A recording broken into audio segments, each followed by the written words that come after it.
Welcome. I am Charlie Rymer, along with my pal Dennis Nicholl. He's a PGA head professional at Dunes Golf and Beach Club.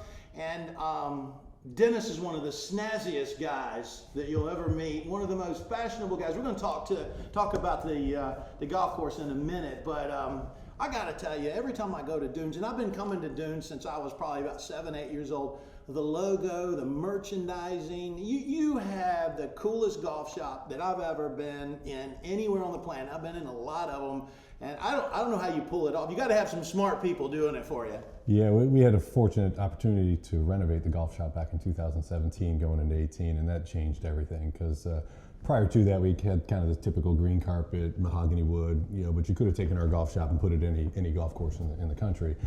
Changed it over. We have all coastal colors, ocean tones, laminate flooring. Really changed the look of it, the way the flow of the traffic goes through there, and it's been a home run. I mean, our merchandise just sells off the charts. Obviously, the logo, amazing with logo. The alligator. Yeah. Everybody wants a souvenir to take home. If it's a guest that plays, the members obviously we special order and do a lot of club sales and things like that for them. So it's been a great thing. Cindy Graham's our merchandiser. She's been there 32 years, PGA professional as well. So obviously we do a great job with that, and it's something that people are proud of.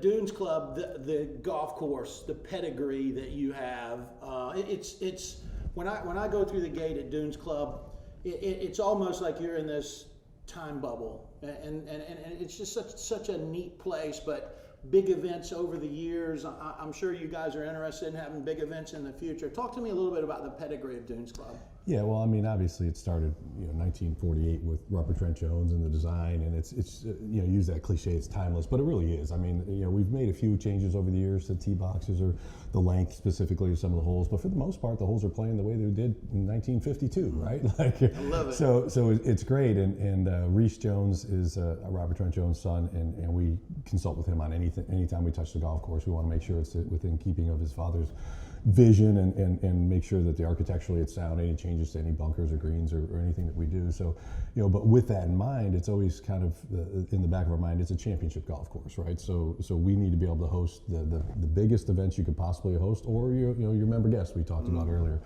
That the golf course itself is challenging but fair, and we have obviously multiple different sets of tees for everybody, but it is the design has elevated greens. We're at sea level. It's you have to carry the ball on the green, so it is a challenge for some of the higher handicappers, but yet they can't wait to come back to play it the next day. So that it's a good golf course when it's like that. So, but moving forward, we ran through a big series where in 2013 we switched the greens over to Bermuda.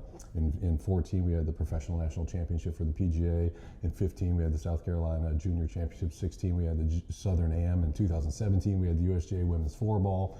18 we redid the bunkers. So we've taken a couple of years off now to kind of give the course back to the members when you go through kind of a run like that.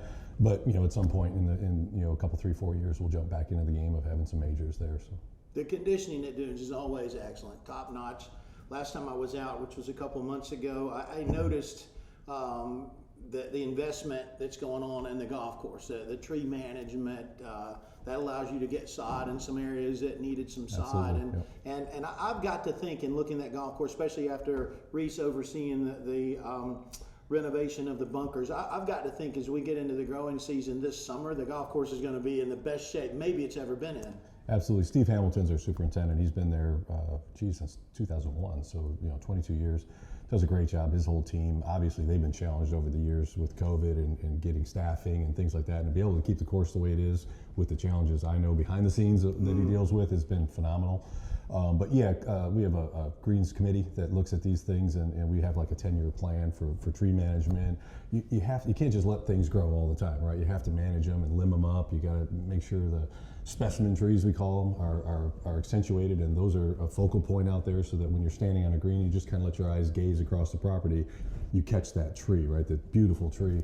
And if a pine tree is growing up right through the middle of it, you need to try and make some adjustments. Nobody wants to get rid of trees, but you also got to free up some of the space for the grass to grow, right? Grass doesn't grow in shade. It doesn't grow in the wintertime when you don't get the morning sun. So there's a lot of those issues that a lot of the superintendents around the country have to look at and manage that whole thing. So we put a plan in place for 10 years, and it's starting to come to fruition here just early, even the first year or two that we started to work on this.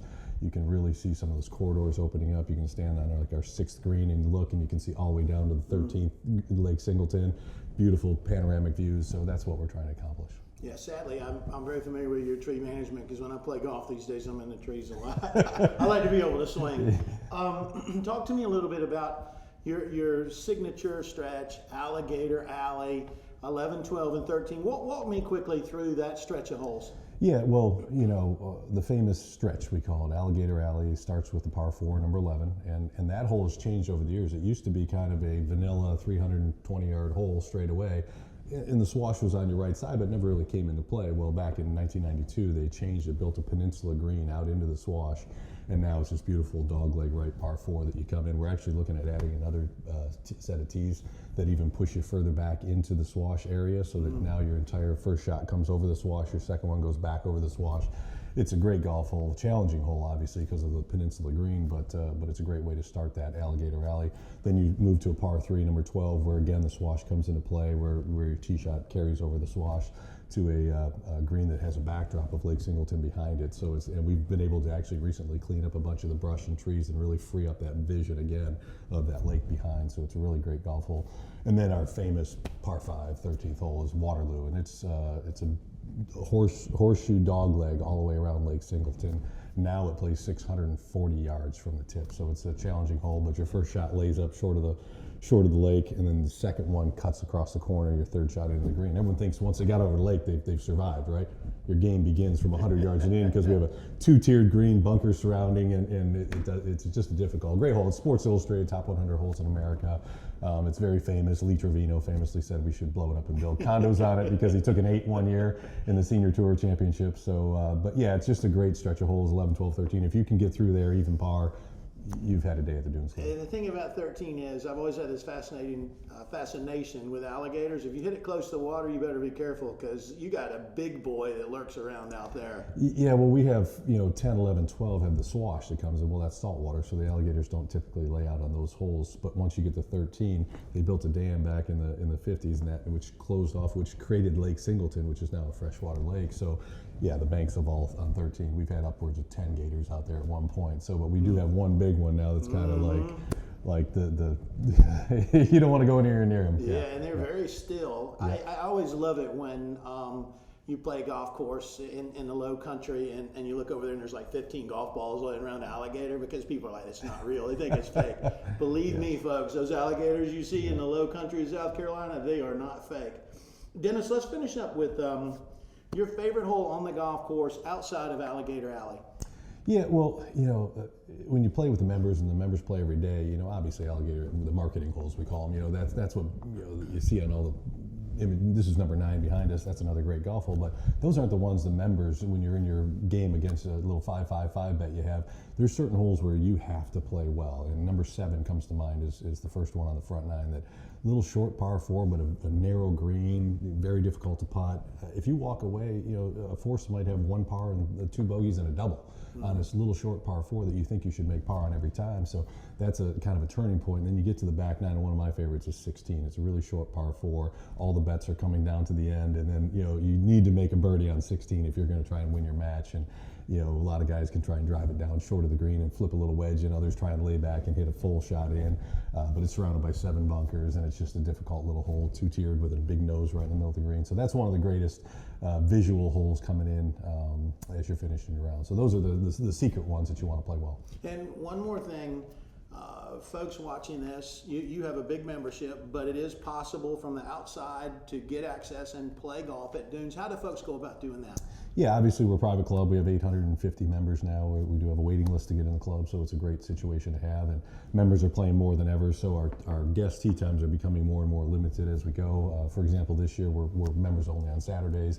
Next year might be Fridays and Saturdays. So, but we do have some open tee times on the other days of the week. And if you stay at select hotels that we have, that what we used to call member hotels, we call them partner providers now.